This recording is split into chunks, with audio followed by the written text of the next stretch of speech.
Bonjour, aujourd'hui nous allons faire la correction de l'activité sur la piscine qui faisait intervenir un certain nombre de compétences, notamment la compétence rédiger en argumentant avec du vocabulaire scientifique, la compétence calculer et la compétence s'informer à partir de plusieurs documents. Alors, nous allons faire la correction. On va lire d'abord la problématique. Il est écrit que par une belle après-midi ensoleillée, M. Lesmeau souhaite se détendre dans sa piscine. Toutefois, sur les conseils avisés de son collègue de chimie, M. Lesmeau mesure le pH de la piscine. Il constate que le pH est de 8,2. Il ne sait pas trop comment exploiter cette mesure. Et donc l'objectif, c'est d'écrire un rapport lui expliquant ce qu'il doit faire.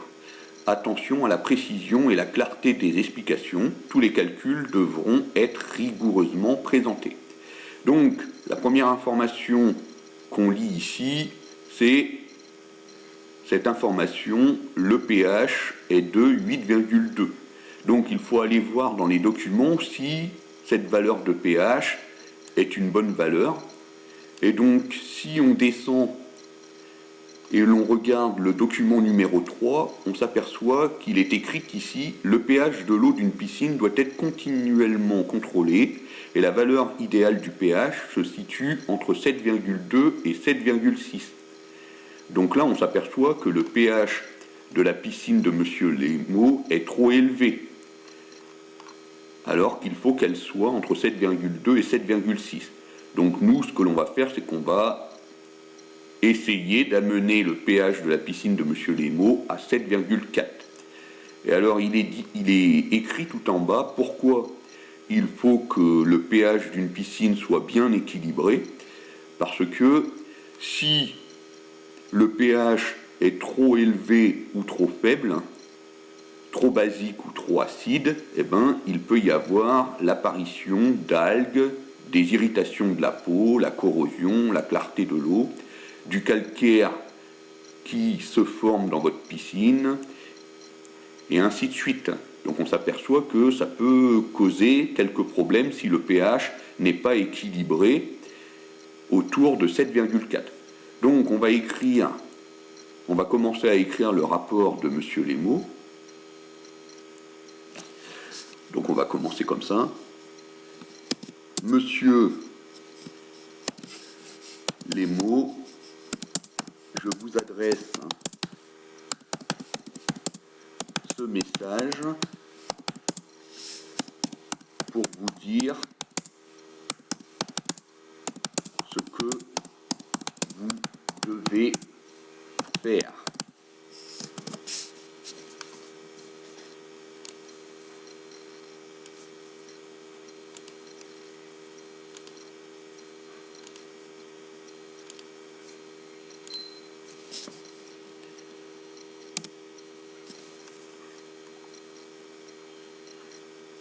Donc on va commencer. Le pH de l'eau de votre piscine est de 8,2. Or, il est écrit que le pH de l'eau d'une piscine doit se situer entre 7,2 et 7,6. Et on peut lui expliquer pourquoi. Si ce n'est pas le cas,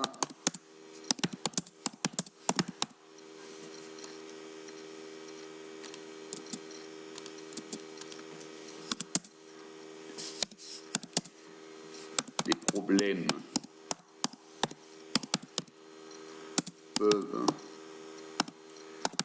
survenir. Et on peut les citer: apparition d'algues, corrosion de la peau,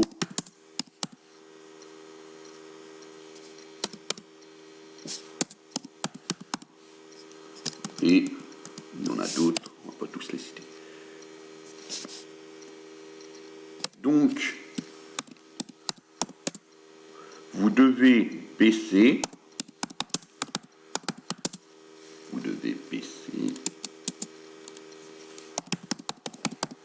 le pH de l'eau de votre piscine de 8,2 à 7,4. Je prends la valeur 7,4 puisque c'est la moyenne entre 7,2 et 7,6.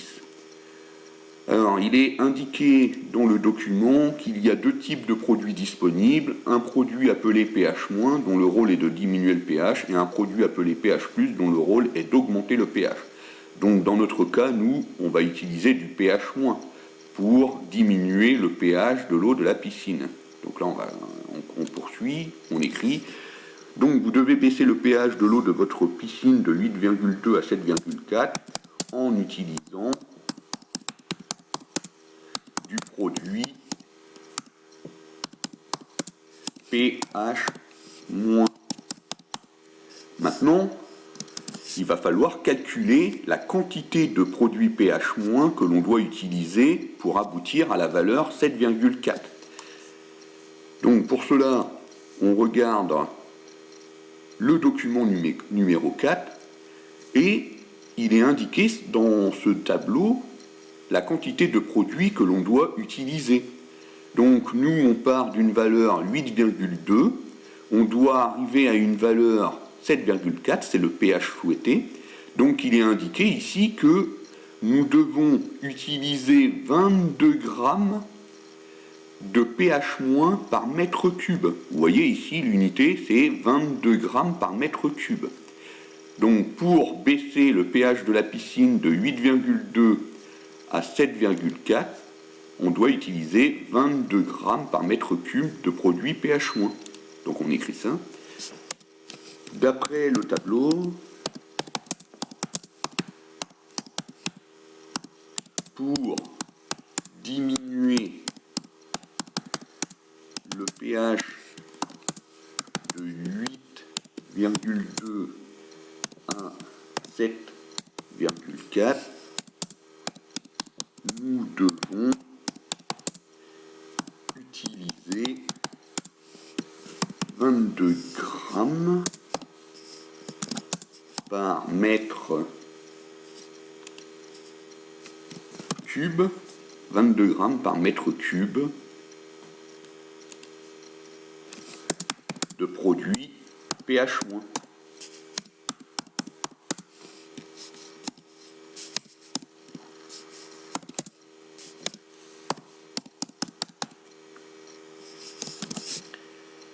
Il nous reste donc à calculer le volume de la piscine pour savoir quelle quantité totale de produit pH- nous devons utiliser.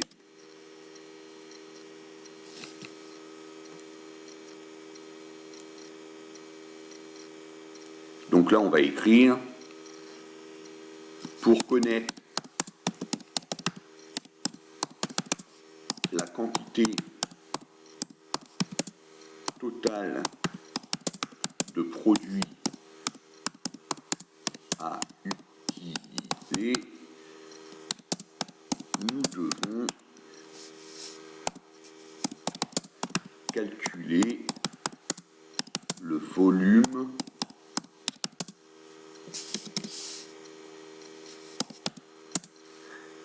de la piscine.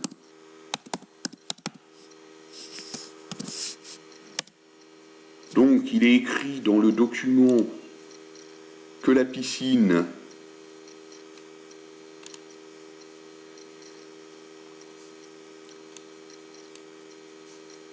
elle a un volume. Déjà la piscine c'est un pavé droit. de forme rectangulaire. Et donc la formule pour calculer le volume d'un pavé droit, c'est longueur fois largeur fois hauteur. Et donc on nous dit que la piscine de Monsieur Lesmeau, elle a pour longueur 10 mètres, largeur 4,5 mètres et profondeur 2 mètres. Donc on va calculer le volume de sa piscine. V égale longueur fois largeur fois hauteur égale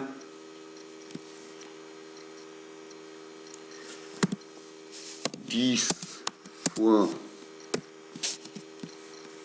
4,5 fois 2. Et donc ça donne 90.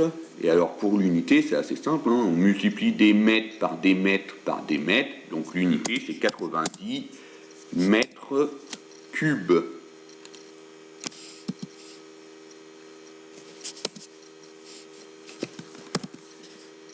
Voilà l'unité 90 mètres cubes. Le volume total de la piscine, 90 mètres cubes. Et on sait qu'il faut utiliser 22 grammes par mètre cube de produit pH- pour diminuer le pH de la piscine de 8,2 à 7,4. Donc on va calculer la quantité totale de produit. Quantité totale de produits pH- est égal à 90 multiplié par 22. Et donc on obtient ici une quantité de 1980 grammes. Donc, Monsieur Lesmeau, vous devez rajouter 1980 grammes de produits pH- dans votre piscine pour avoir un pH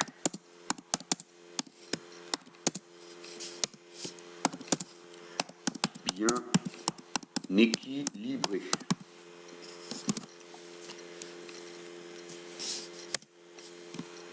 Cordialement, le professeur de chimie. Donc voilà un exemple de texte que l'on pouvait écrire pour Monsieur Lesmeau. Et en plus, ce texte est bien puisqu'il lui donne un certain nombre d'informations, les informations que l'on avait dans le document. Et du coup, en lui donnant toutes ces informations, il est fortement possible qu'il comprenne tout ce que l'on raconta. Et vous avez vu que cette activité est très intéressante puisqu'elle fait travailler les compétences calculées, les compétences s'informer à partir de plusieurs documents et surtout la compétence savoir rédiger un document scientifique. Voilà pour la correction de cette activité. À bientôt.